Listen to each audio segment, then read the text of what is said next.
नमस्कार दोस्तों।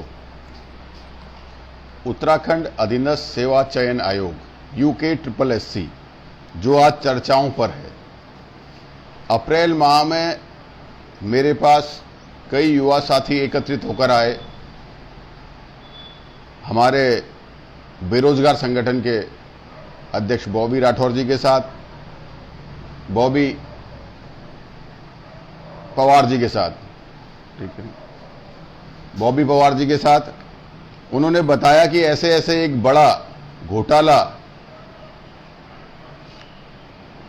अधीनस्थ सेवा चयन आयोग के द्वारा किया जा रहा है, जिसमें हम पिछले 5 साल से लगातार संघर्ष कर रहे हैं। विधानसभा कूच, मुख्यमंत्री आवास घेराव, UKSSC का घेराव, बहुत सारे तरीके से धरना प्रदर्शन, पुलिस ने उठाकर जेल में डाल दिया, पंत जी टंकी पे चढ़ गए, लेकिन कोई सुनवाई नहीं हुई। यहां तक कि उन्होंने एक एविडेंस भी दिखाया जिसमें UKSSC के सचिव कह रहे थे कि हम लेते हैं पैसा, तुम्हें जो करना है कर लो, वीडियो एविडेंस, लेकिन कहीं सुनवाई नहीं हो रही थी और बहुत सारे सबूत उन छात्रों के पास थे। तो बेरोजगारों के छात्रों की बात पर हम सब लोगों ने मिलकर, मेरे साथियों ने और बेरोजगार संगठन के साथियों ने एक ड्राफ्ट पूरा तैयार किया, सारे सबूत इकट्ठे किए। 15 जून को विधानसभा में इस घोटाले के संबंध में कांग्रेस पार्टी ने प्रश्न उठाया और विस्तार से सदन को बताया कि क्या क्या दिक्कतें हैं और कैसे पढ़ने वाले छात्रों को आज इस भ्रष्टाचार के भेंट चढ़ना पड़ रहा है। साथियों, हमारे प्रदेश में कुंभ में कोरोना घोटाला होता है। कोरोना घोटाले में तुरंत जो कंपनी है उसके मालिक को जेल भेज दिया जाता है। आज इतना बड़ा घोटाला हो गया जिसमें मुझे लगता है कि सैकड़ों की संख्या में, अगर हम सारी भर्तियों को लेंगे तो हजारों की संख्या में लोग रिश्वत देकर लगे हैं। आज तक उस कंपनी का खुलासा नहीं हुआ। उस कंपनी के मालिक से बयान लिए जा रहे हैं, उसे गिरफ्तार नहीं किया जा रहा है। मैं एक बात कहना चाहूंगा कि अभी एक राजनेता पकड़े गए हैं और सबसे बड़ी बात यह है सोचने की कि उत्तराखंड का सीमांत जिला उत्तरकाशी के सीमांत ब्लॉक मोरी के सीमांत गांव लोरडी का वो माफिया है जिसे आज पकड़कर जेल के पीछे भेजा गया है। तो आप सोचिए कि वो इतना बड़ा नेटवर्क कैसे बना सकता है, जिसके बाद हिमालय शुरू हो जाता है इतने सीमांत क्षेत्र का व्यक्ति। मैं ये मानता हूं कि वो एक मजबूत कड़ी है इस खुलासे के लिए, लेकिन उसके पीछे बहुत सारे लोग और हो सकते हैं और हैं, ये मेरा मानना है। तो इसलिए ये जरूरी है कि इस जांच को और गंभीरता से किया जाए। मैं ये कहना चाहता हूं, UKSSC के अध्यक्ष S राजू जी ने जो इस्तीफे के बाद अपने स्टेटमेंट दिए, जो बयान दिए कि बहुत सारा प्रेशर मेरे ऊपर था, बहुत सारे लोग मुझ पे दबाव बनाते थे, कई जगहों पर इस माफिया हैं, बहुत टाइम से मैं जांच के लिए कह रहा था। अगर उस पूरे बयान को आप सुनेंगे तो कौन वो लोग थे, कौन वो प्रभावशाली लोग थे जो दबाव बना रहे थे UKSSC के अध्यक्ष पर, कौन वो लोग हैं जो इस गिरोह को चला रहे हैं।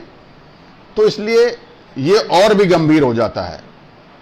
जो सचिव थे उनके बयान कि हम लेते हैं पैसे, तुम्हें जो करना है कर लो, बेरोजगार संगठन को कहना, उस पर क्यों गंभीरता पहले से नहीं ली गई। और मैं तो ये भी कहूंगा कि जिन लोगों को जिम्मेदारी चयन आयोग की देकर एक साफ सुथरा एग्जाम कराना जिनकी जिम्मेदारी थी, उन लोगों के खिलाफ भी कार्रवाई सख्त से सख्त होनी चाहिए। आज पता चलता है जिस प्रिंटिंग प्रेस में ये छपते थे वहां का जो है DVR गायब हो जाता है, CCTV कैमरे की फुटेजें गायब हो जाती हैं। तो ये सब मामले कहीं ना कहीं केस को कमजोर कर रहे हैं। आने वाले समय में ये बड़े अपराधी फिर छूट कर आ जाएंगे और फिर घुन लगाएंगे। इसलिए हमारे उत्तराखंड का युवा पहले से संदेह के घेरे में अधीनस्थ सेवा चयन आयोग को ले रहा था। धीरे धीरे उसका मनोबल कमजोर हो गया और वो घर बैठ गया। इस धांधलेबाजी में पढ़ने वाले युवा का सिलेक्शन नहीं हो सकता। लेकिन आज जो प्रश्न उठा, जांच हुई, कई लोग पकड़े गए, तो उसके बाद उसके मन में एक उम्मीद जगी है कि शायद कुछ अच्छा हो, शायद न्यायप्रिय ढंग से एग्जाम हो, हम अपना स्थान ले सकें। इसलिए जरूरी है कि मैं ये कहना चाहूंगा कि एसटीएफ की जांच जो अभी तक है वो बिल्कुल हम उससे संतुष्ट हैं, बहुत अच्छी जांच है। लेकिन प्रदेश के विश्वास को बनाए रखने के लिए, प्रदेश में निष्पक्षता, पारदर्शिता, विश्वसनीयता, इन सब चीजों को और गहरा करने के लिए, इस विश्वास को पैदा करने के लिए जरूरी है कि इसकी सीबीआई जांच करी जाए। पहले दिन 15 जून को जब विधानसभा में हमने ये प्रश्न उठाया था, उस दिन भी हमने सीबीआई जांच की मांग करी थी और लगातार हम इस मामले में सीबीआई जांच की मांग कर रहे हैं, क्योंकि ये व्यापम से बड़ा व्यापक घोटाला दिखाई दे रहा है। जहां उत्तराखंड को देवभूमि कहा जाता है, जिस देवभूमि में पूरे हिंदुस्तान नहीं विश्व की आस्था टिकती है, आज उस देवभूमि में के युवाओं के साथ, उस देवभूमि के साथ ऐसा खिलवाड़ हो रहा है। इसलिए जरूरी है यह भी पता करना कि उस संस्था को किसके द्वारा चयनित किया गया जो एग्जाम करा रही है, जबकि वो पहले से ही मध्य प्रदेश में ब्लैकलिस्टेड है, लखनऊ में गोमती नगर थाने में उसके ऊपर मुकदमा है। क्या इतना गंभीर जो हमारे प्रदेश की परीक्षा, युवाओं का सिलेक्शन जिस आयोग के माध्यम से करना था, उस आयोग ने इस संस्था को चयन करने से पहले उसके पीछे की कुछ जांच करने की कोशिश भी नहीं करी? क्यों इतनी लापरवाही बरती गई और किसके दबाव में इस संस्था को चयनित किया गया, यह भी एक गंभीर प्रश्न है। इसलिए मैं ये कहना चाहता हूं कि इसमें उत्तराखंड देवभूमि पे भरोसा बनाए रखने के लिए, देवभूमि के विश्वास को बनाए रखने के लिए, युवाओं को दोबारा उनका मनोबल बढ़ाने के लिए जरूरी है कि इसकी सीबीआई जांच करा जाए। साथ ही अब सरकार की जिम्मेदारी बनती है, यूके SSSC में इतना बड़ा घोटाला पकड़े जाने के बाद और जो परीक्षाएं होनी है उसको किसी ईमानदार एजेंसी से उसकी कोई अन्य व्यवस्था कराई जाए। जो परीक्षाएं जिस समय में होनी है उसी समय में कराई जाए और अच्छी एजेंसियों को हायर किया जाए। जैसे मैं उत्तराखंड के डीजीपी के पास भी पुलिस की परीक्षा के लिए गया था, अब आज तो उनके सामने उनकी ही फोर्स ने सब खोला है, यूके SSSC। क्या आगे इसी संस्था से वो परीक्षा कराई जाएगी? ये भी एक सोचने का गंभीर विषय है।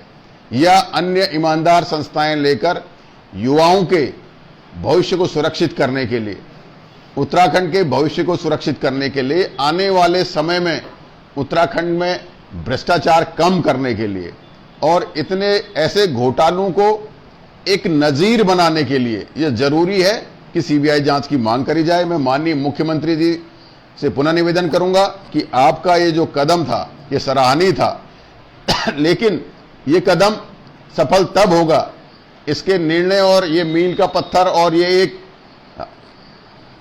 आइडियल डिसीजन साबित तब होगा जब इसकी जांच सीबीआई द्वारा करी जाएगी।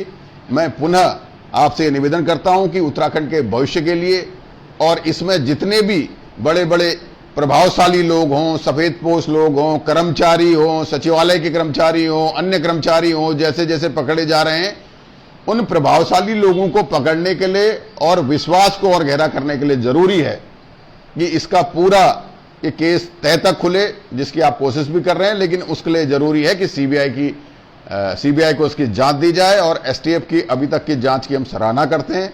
लेकिन जिस हिसाब से व्यापम से बड़ा ये मामला दिखाई दे रहा है, उसमें भी जरूरी है कि इस आयोग ने जो परीक्षाएं कराई हैं उनकी भी जांच होनी चाहिए। हमारे कई साथी कह रहे हैं एलटी की परीक्षा की जांच होनी चाहिए। हम पहले दिन से इस बात को कह रहे हैं कि उत्तराखंड अधीनस्थ सेवा चयन आयोग ये भ्रष्टाचार का अड्डा है। इसके द्वारा कराई गई सारी भर्तियों की जांच होनी चाहिए। जैसे उत्तराखंड, जिससे कि उत्तराखंड के पढ़े लिखे युवाओं को न्याय मिल सके, मेहनती युवाओं को न्याय मिल सके। अब एक छात्र कह रहे हैं भाई 80 सिलेक्शन मोरी से ही हो गए। वो तो खुलासा हो गया सामने कि मोरी से ही कोई नेतृत्व कर रहा था। उसके आगे कौन है, अब इस खुलासे की जरूरत है। इसकी भी जांच जरूरी है। अभी सख्ती से जांच होना भी जरूरी है। वन दरोगा, आज के युग में वन दरोगा में बोला स्क्रीनशॉट थे एक दिन पहले, 1 घंटे में, एक दिन क्या 1 मिनट में, आज तकनीकी जमाने में, सोशल मीडिया के जमाने में, व्हाट्सएप फेसबुक के जमाने में 1 मिनट में सारी इंफॉर्मेशन को सब जगह फैलाया जा सकता है। इसलिए स्क्रीनशॉट मिलना, व्हाट्सएप पे मिलना, कहीं पर भी अगर ये सबूत मिलते हैं कि भाई नकल हुई है, तो उसको तत्काल जांच के घेरे में लेना चाहिए, क्योंकि इसको, इन सब पेपरों को लीक कराया जाना अब 1 मिनट की बात है। तो इसलिए मैं ये निवेदन करता हूं कि इसको और गंभीरता से लिया जाए और 2000 चयन आयोग 2014-15 में जब भी ये बना है, तब से लेके आज तक जो इसने परीक्षाएं कराई हैं और छात्र लगातार कर रहे हैं, कह रहे हैं हर परीक्षा में, उसको जो है कि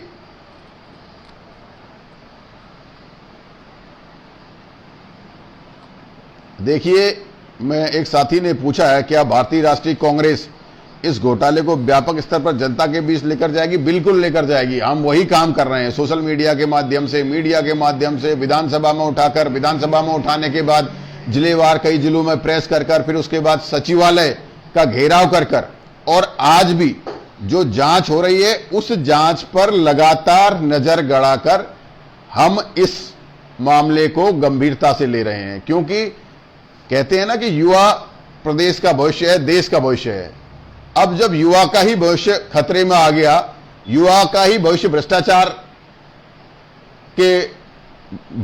में चढ़ गया, तो फिर देश का भविष्य, प्रदेश का भविष्य क्या होगा? इसलिए इसकी गंभीरता बहुत ज्यादा है, हम इसको गंभीरता से ले रहे हैं।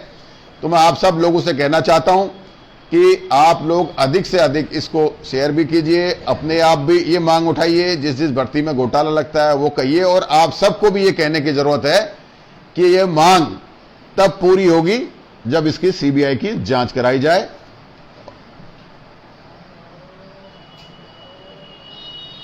हां, हम ये बात भी माननीय मुख्यमंत्री जी से इसका भी निवेदन कर रहे हैं कि जो आगामी परीक्षाएं होनी है उनके लिए कोई एग्जाम एजेंसी जल्दी से जल्दी तय की जाए और ईमानदार, जिसमें सबको भरोसा हो और ईमानदारी से एग्जाम हो, और जो होने वाले एग्जाम हो उनको इस जांच की वजह से, चयन आयोग की जांच की वजह से बाधित न किया जाए। क्योंकि किसी युवा की तैयारी अभी कैसी है, फिर किसी की उम्र बची है या नहीं बची है, तो बहुत सारे ऐसे मामले हैं। इसलिए जरूरी है कि जो और परीक्षाएं हैं उनको समय से कराया जाए। आप सब लोग हमारे साथ जुड़े, इसके लिए बहुत बहुत धन्यवाद। और आपसे फिर निवेदन करूंगा कि आप सीबीआई मांग की जांच की मांग को सब लोग अपने अपने स्तर से भी उठाएं और हमारे द्वारा बोले गए इस मामले में भी आप लोग सहयोग करें। धन्यवाद। जय हिंद, जय भारत, जय उत्तराखंड।